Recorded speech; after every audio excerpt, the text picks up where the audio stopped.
యేసుక్రీస్తు పరిశుద్ధ నామంలో మీ అందరికీ శుభములు తెలియజేస్తున్నామండి. ఈ రోజు దేవుని వాగ్దానం, మీ అవమానమునకు ప్రతిగా రెట్టింపు ఘనత నొందెదరు.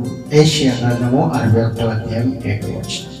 మనం అనుకుంటాం చాలాసార్లు, ఏంటి మనకంటే ముందు వెళ్ళిపోతున్నాడు, మాకంటే ఎక్కువ సంపాదించేస్తున్నారు, మాకంటే ఎక్కువ అంత ఉన్నది, నా పరిస్థితి ఏంటి, నాకు ఇక్కడ అవమానంగానే ఉంది కదా అని చాలా మంది బాధపడతారండి. కానీ ఆ అవమానం గురించి బాధపడకండి. దేవుని వాక్యం సెలవిస్తుంది, రెట్టింపు ఘనత మీకు దేవుడు ఇస్తారు. అబ్రహాము సారాన్ని చూస్తే అందరూ కనేస్తున్నారు, తాతలు అయిపోతున్నారు, ముత్తాతలుగా మారుతున్నారు. కానీ మా పరిస్థితి ఏంటి, ఒకడు కూడా లేదు కదా, ఒకడు కూడా లేడు కదా అని బాధపడ్డారు. కానీ దేవుడు ఏంటంటే రెండంతలో దీవెనలో ఘనత కలిగిన ఆ కుమారుని దేవుడు వారికి అనుగ్రహించారు. అదేవిధంగా రెండంతలు ఘనత కలిగిన ఉద్యోగం మీకు రాబోతుందండి. రెండంతల ఘనత కలిగిన ఆ ఇల్లు దేవుడు మీకు ఇవ్వబోతున్నారు. దేవుడు ఇస్తే వేరేగా ఉంటుందండి. దేవుడు ఇస్తే మామూలుగా ఉండదు. ఇంకా దేవుడు ఇచ్చేది ఆ అధిక మహిమ కలిగిన ఆ బహుమానాలు దేవుడు ఇస్తాడు. కాబట్టి మనం భయపడకుండా, నిరాశపడకుండా, వరి అవ్వకుండా